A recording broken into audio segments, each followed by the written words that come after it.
Hello guys, and welcome back to another Rupus Reptiles video coming at you from Vietnam, and I am sick. Well, pretty much as sick as you can be, to the point that it doesn't affect your herping. So don't worry, we're getting right back out in the field, and the objective for today... What? This freaking bird is just hanging out at my feet. What is this bird, and why is it flying into the wall? And why does it look so cool? Hello? Buddy? Are you okay? I swear, this was something like moved by my feet. I jumped out my skin. You saw it in the video. And this guy seems to be having some mild issues, but what a grandiose beak he's got. What a fantastic, grandiose long tail. Overall, a very grandiose animal. Goodbye. Anyway, me, Losey, Cass, Man and our driver are heading out to look for Mullendorfer is the plan today, to see a 100 flower snake inside the caves, to get it in hand. We obviously saw one in China, but that is one of the most incredible species in Southeast Asia, and I want to see one again. I want to take some pictures again, just want to overall just see that amazing species, especially as it's like prime time of year right now to find them. So without further ado, let's cut the bullshit and let's go. All right, off we go to cave number one. It just not too far down here, several kilometers along the road, off the side, not a long hike either. So I'll catch you up. I'll catch you when we get there. Oh, we're just on our way to the cave and we already found something insane. Let's take a look around. You guys can see it, it's so obvious on the side of the tree there. Freaking Vietnamese mossy frog, even bigger than the one we saw before, just plastered on the side of this huge tree. Wow guys, there you have it, our second mossy frog of the trip. Just another one in the daytime, sleeping on moss. This guy wasn't as camouflaged as the last one, but these guys really know what they're looking for and they're great at spotting these. I was power walking to the cave and they glanced upon the tree and immediately recognized this creature, which is a lot darker than the last one we saw. I'm not sure how much it's darkened up because we caught it. The other one didn't darken up much at all, but I wouldn't be surprised if I keep it on my hand like this for a while if it was to become lighter again. Well, let's look at it from the front. Just an absolutely unreal species with that crown of horns on its head. Those beautiful eyes. And those huge sucker pads on the feet. It's such a freaking incredible frog. Seriously, one of the best frogs I've ever seen in my life. Just want to give you guys the best view possible of this one, since we're working with slightly better light than we were the last time. I know, it's incredible. The amount of tourist traffic is kind of concerning at the first cave, but we're making our way up slowly but surely. Here we go. We just did the rounds of cave number one. Nothing inside here. So many people around, it's crazy. Anyway, Cass, are you lost or something? All right, on to cave number two now. Let's get moving. It's super dark under the canopy here, but on our way to the next cave, another nice bit of bycatch here. There's a huge mossy frog. Last one was about the same size as the one before, but this one is big. And look how they just rely so much on camouflage. They don't move at all. And if you go over, you can see, look, his little eyes are open there. He's aware of our existence, but he's like, I'm just moss, I am just moss. You can't see me, you can't see me. But I'm sorry, buddy, I can see you. But luckily for you, we've seen a few of these already, so just gonna leave it in situ and keep moving because we're on a little bit of a time schedule. It gets dark so early here. All right, and onwards we go. Quite a walk to this cave, which isn't the most ideal situation. But this is where we saw a big one last night, in the last video, and we're unable to catch it. So if that one's still in the cave, that would be absolutely fantastic. If it's still in the same spot, then God help us. All right, tired, covered with sweat, but we're getting close to our destination now, which is cave number two. When you're walking slowly, shining for wildlife, yeah, not quite such an undertaking to get here, but when you're power walking, it sure is. But we're on a nice like downhill stretch here, which is why I've caught my breath enough to catch you up, and you can see the rocks coming into view. You see that little hill there, that little knoll as we call it back home. Nice, really amazing old growth forest here. All right, we've made it to the cave at last. Hopefully something's in here. Let's get searching. There it is, either the same one or a new one, new place. Grabbable, but so hard at the same time because it's like the most dangerous drop ever. I have to climb up there. Okay, man has volunteered to go up here, which was not good for me because of my bad hand. Maybe we need to also, we're just thinking about what's the best way of retrieving this. Man, these snakes are smart and they know the cave so much better than us. The second we touched it, immediately just vanished into that crack there. Somehow it can like go completely in there. I don't even know how that's possible. Well, looks like our game of cat and mouse with this particular Mullendorfer is going to continue.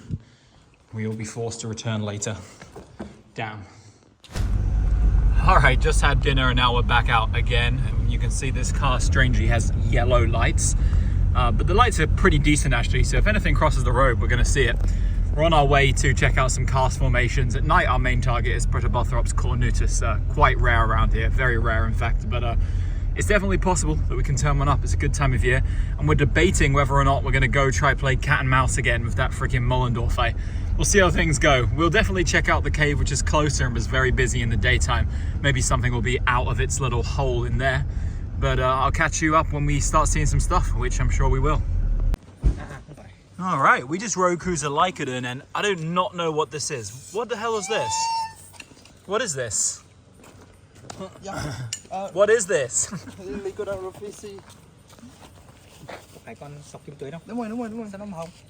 Rufo. Look very orange for Rufo. Whoa! I touch it and it's instantly jumping up like that. Look at it. Damn, this is a beautiful Lycodon. Holy crap. Nice to get something crossing the road again. Last time it was that... I know this snake smells so bad. That's why I'm being careful touching it. All right, now we got the car lights off. I think it's a lot easier to show this snake. I actually don't know what the species is. The guys do, but they only know the Vietnamese name, so they're gonna research it. But no, it's not Rufus zonatus. It's something else and something much rarer apparently. And damn, that is cool.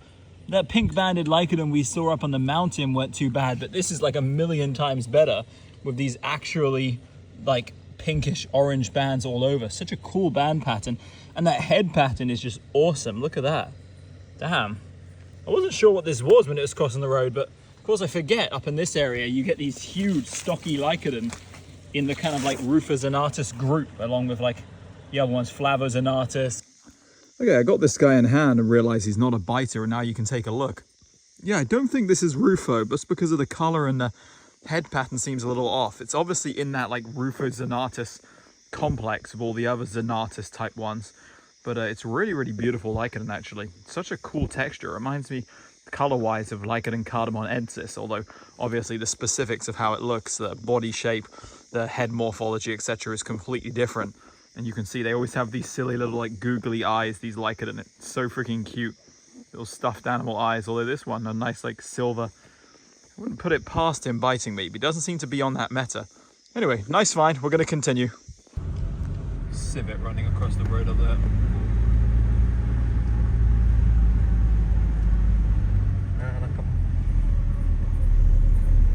Silly animal. What the hell? What the hell? It's gone. First snake of the night is a tiny little juvenile multicincta, not too far from the one we got the other night. You can see it coiled up in there, where it will stay. Here's a nice little Grassoxalis of some kind. Cute little tree frog which is hanging around these rocky areas. Quite typical of this genus to be like active around on the rocks like this, especially near a cave. During a winter they might even go inside the cave, and during the dry season. But check it out, nice little frog. I've seen some females which were a lot bigger. My guess is this is a young male. All right, back to the cave again. Here goes nothing. Wow, look at the size of this Mullendorfer shed inside this cave. It's like 2 meters, so maybe the snake was like 1.5. Could have been longer, honestly. All right, so after playing cat and mouse with that one that was just never even close to being in reach of us, I think I should be able to get real hands-on with this one, okay? So let's give it a shot. Let's see how this goes. I waited for the others to get here because I didn't want to undertake it on my own. And my wrist should be just about better now, but I can do some rock scaling.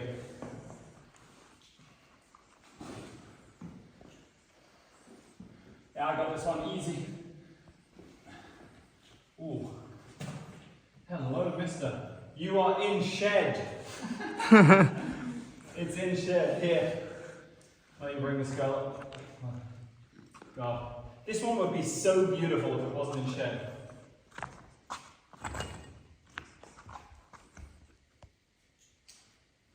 Here we go. You ready to take from me? Yeah. I'm going to come down one level. Wait a second. It's harder to do one-handed. Yeah, I think I can just let the snake crawl down. Is that okay? Yeah.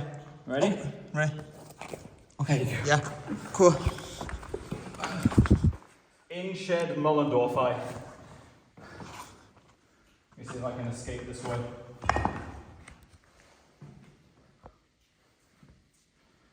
I hate going along these narrow edges. All right, we good. We good. Here you go. Small one, please. Yeah, small one. But you can see how like red the tail would be if it wasn't in shed. It's definitely good to get hands on one of these, at least after the torture we experienced yesterday and today. Especially earlier in this video where we hiked so far in such a short amount of time, only to have it just vanish in front of our eyes again. But maybe there's more in this cave. You know, this cave is incredibly good, and especially this area where the tourists don't go. But I'll grab a couple pictures of this regardless. All right, I put this guy down on the rock here. We can get a better look.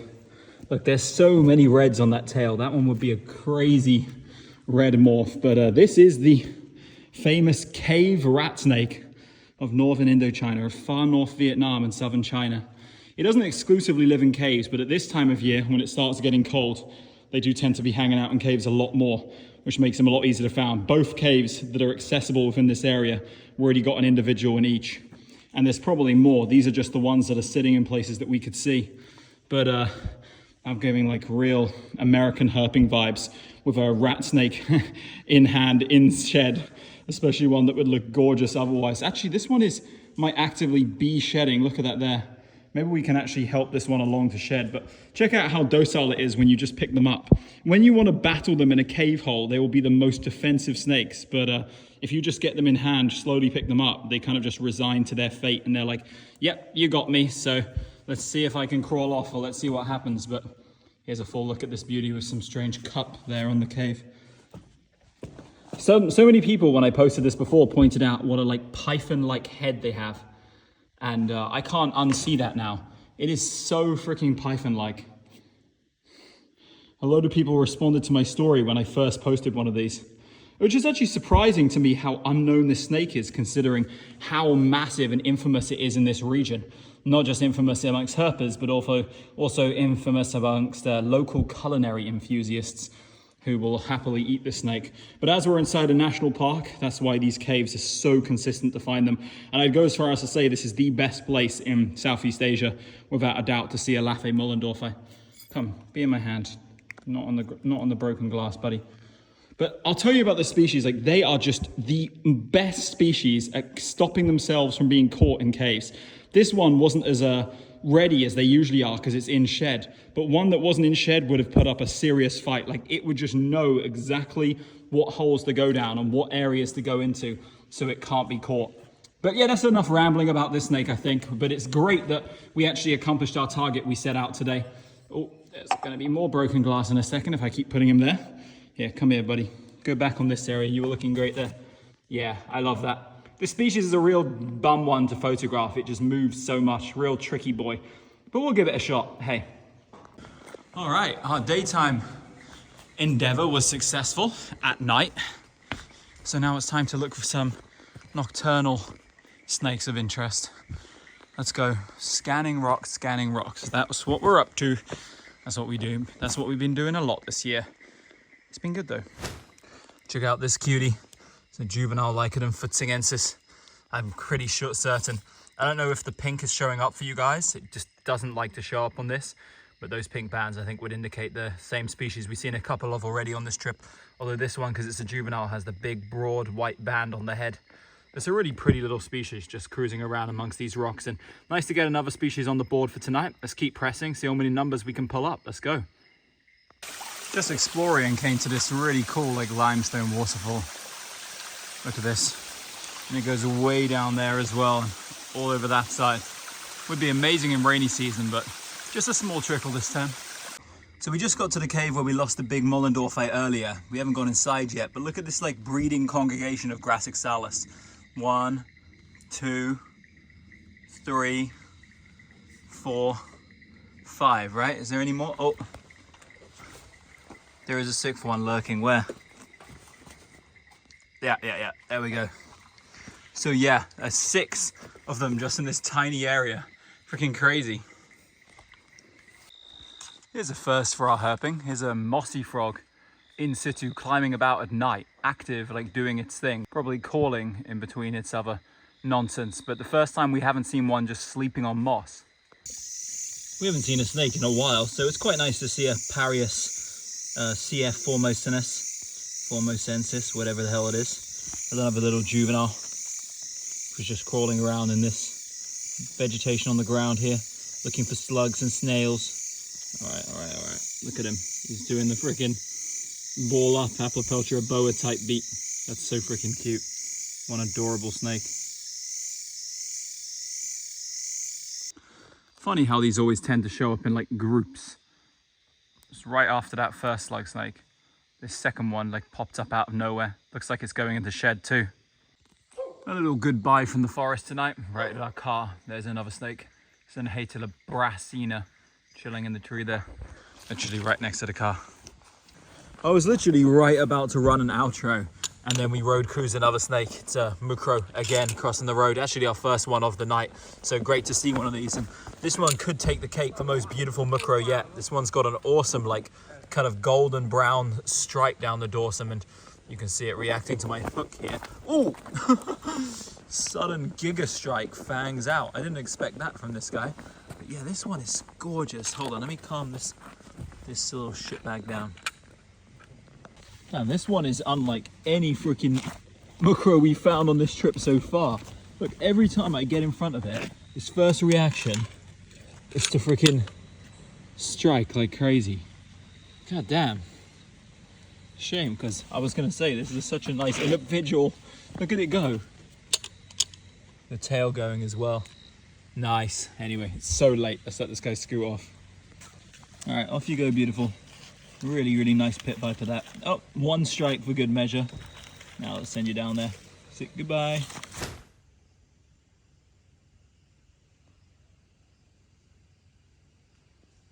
This is what we're feasting on today. Just fried sweet potato, French fries, salt, and I think we got one more thing of French fries coming.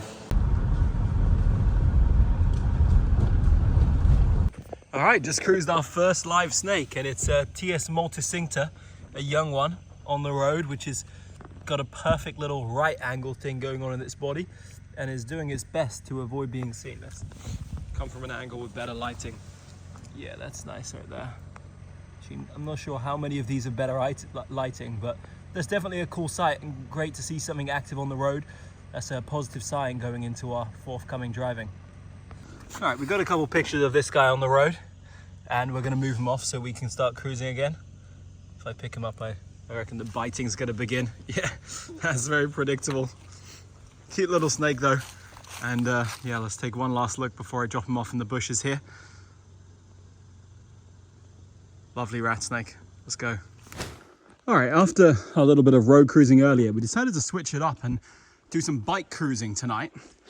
I've got a bike here which you can see has no mirrors, very, very Asian style. And we're gonna do a little bit of cruising in the late afternoon, see if any more snakes show up. And if not, get out on the bikes at night and keep cruising and shine around, walk around. Hopefully we have a nice final night here. All right, here we go. Out into the field at night. My bike doesn't even have mirrors or headlamps, but hey. All right, I just spotted and grabbed the first snake of the night just as we got to the limestone cast to poke around. We're walking up to the cave, so we might have a look inside, but It's this little beautiful cookery snake here. Not sure what species it is. The guy said Oligodon chinensis, but I am not sure about that ID. Look at its head. It's got a really, really interesting head pattern. If you look at the venter, it's like totally black and white patched. November is a great time for like rare cookery snake activity. So it'd be great if this was an uncommon species. You know, I'm a certified Oligodon enjoyer. And seeing a cookery snake in Vietnam was something I really wanted to do while I was here, especially one that I've never seen before, like a lifer species. And I'm very happy to have most likely accomplished that here with this beautiful one. All right, so I played with this one a little bit off camera, and I've come to the realization that this extremely large cookery snake and of mysterious identity is a non-biter. So what a glorious day this is for all cookery snake lovers, because one of the worst things about cookery snakes is the ones you can't handle properly because you're permanently scared they're going to create an insane gash in your fingers. It's actually what's funny about this cookery, and what's cool and rare thing for this channel, is I couldn't even personally identify this down to like clade, to what like complex it is in the cookery snake like Oligodon family. I'd like to say fasciolatus group would be the obvious choice based on the kind of patterning, but the head looks very, the head is quite small and not particularly distinct from the neck as well. Some IDs thrown about were Oligodon nagao and Oligodon chinensis, just based on the two here we know which aren't the two like other ones. But climbing about on a limestone karst, you know, there's a lot of rare cookery snakes active in November, especially Cinereus group ones. But I just love how docile it's become. You obviously saw in the first clip it was thrashing around everywhere, but now it's just looking like an absolute dream. You know me, I love cookery snakes, and while this isn't like obviously not a main target, actually one of my main targets in Vietnam was to see a new cookery snake, one I haven't seen before, and I'm so happy to have accomplished that, especially on such a cold night. Let's have a look at the venter now that we can. Yeah, it's got a really, really interesting venter of these like black markings. I love this. So cool. I love to find a rare and unidentifiable snake, but we'll get an ID up on screen and later. And look at me, I'm free handling this cookery snake. That must seem so scary to some of you, but I have no fear because this one, it's nice, it's kind, it's loving. All right, surprised we're not completely skunked tonight, but here's another snake on the cast. It's our first Stegenegerai observation since the first night here. And this one looks like a nice, I'm not sure, let's say a male, but it's quite a big one, bigger than the one we saw on the side of the road and in a really cool place. Yeah, if you look at it from here, definitely my first Stegenegerai male in the wild. I can even make out some black patterning on its upper body, or maybe that's scars. I can't get any closer than this. It's about as close as I can possibly bring you guys without imperiling my life, but nice to see another snake. Well, another find we turned up was this really, really interesting large Polypodates species. It's absolutely huge, like way bigger, with such a flat head for this species. None of us have seen this one before. No one knows what the hell this is. Interesting kind of like line and like ridge above the ear there. You can see, very interesting frog overall with a nice yellow texture. We actually also saw Rhacophorus Keo super high in a tree, but this was super high in a tree too. But unlike the Keo, we were able to bring this one down just by bending the tree, but not with the other one. But still, very cool. Look at my breath on the air. So cold. Here we caught in the stream a nice little snakehead. That's half a snake in terms of the name, but it is, of course, a fish. Not the poisson. Well, believe it or not, there is something active in this cold, cold weather, but unsurprisingly, it's a Parius formosinus. It's a little Parius. These guys, obviously, we've seen these at the top of mountains, Parius, and the temperature's a lot colder than this, so it's not surprising to see one of these out tonight. But I just love how this particular species here is just so easy just to pick up and play with. It's pretty fun, really entertaining that you could just pick them up off the floor and immediately you've got like an absolutely docile snake in your hand. Awesome. Look at that long tongue. This could be the last snake we see tonight, but hopefully more shows up. We've got a lot of walking ahead, but it's, like I said, it's winter, all right. Guys, this is absolutely insane. In this one like hole in the tree filled with water here, look what was inside. A huge mossy frog and 2 bird poop frogs, 2 Theloderma asperum. Yeah, they are really hoppy, more hoppy than they usually are. Ugh. But look at that, incredible. Now you can really see the size between like typical Theloderma size and mossy frog size, aka the literal GOAT best ever Theloderma, maybe the best raccorphorid in all of Southeast Asia. That is absolutely insane. He's wide awake, ready to jump. Look at those incredible eyes. You know, tonight hasn't been amazing for like numbers, but we've had some awesome encounters with the kukri snake, these frogs, and a few other things dotted around as well. Wow. Another snake along the trail, just a sleeping slug snake this time. Spotted this guy from really far away off the path. I didn't even realize, wasn't even sure if it was a snake at first, but sure is. Back inside the cave, the Mollendorfer is indeed back, and I can definitely see that this one is in shed. We were thinking of actually trying to get a hand on it because it's so massive, this one, almost the size of the one in Guangxi, but because it's in shed, it's like, why? Let's just let him live his life.